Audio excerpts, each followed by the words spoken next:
నడిగూడ మండల కేంద్రం హన్మకొండ డిస్ట్రిక్ట్ మాజీ సర్పంచ్ ఊర రంగారావు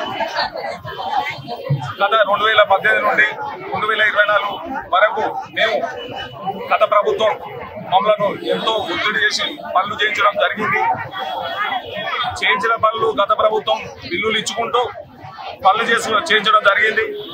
ఇవాళ గ్రామాల్లో ఎంతో అభివృద్ధి 50 సంవత్సరాలు లేని అభివృద్ధి చేయడం జరిగింది. పల్లెల్లో ఇలా స్పెషల్ వాటికలే కానీ, రైతు వేదికలే కానీ, డంపింగ్ యార్డ్లే కానీ, సీసీ రోడ్లే కానీ ఇలా మనబడి ఇలా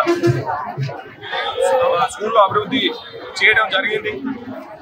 ఇన్ని చేసిన గత ప్రభుత్వం ఇలా బిల్లులు ఇచ్చి ఇలా కొంత పెండింగ్ బిల్లులు ఇలా ఎలక్షన్ రావడం వల్ల ఆగిపోవడం జరిగింది.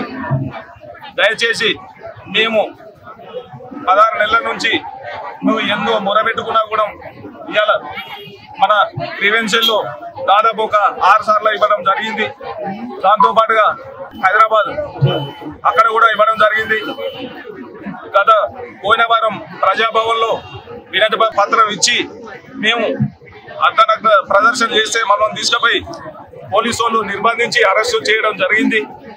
ఈ ప్రజా ప్రభుత్వం ఇంత ఇబ్బందులు పెట్టడం వల్ల గత సంవత్సరం నాకు తట్టుకోలేక హార్ట్ అటాక్ వచ్చి ఓపెన్ హార్ట్ సర్జరీ కావడం జరిగింది. దానికి మా భార్య పిల్లలు రోడ్డు మీద పడి మా భార్య కూడా హాస్పిటల్ పాలు పడడం జరిగింది.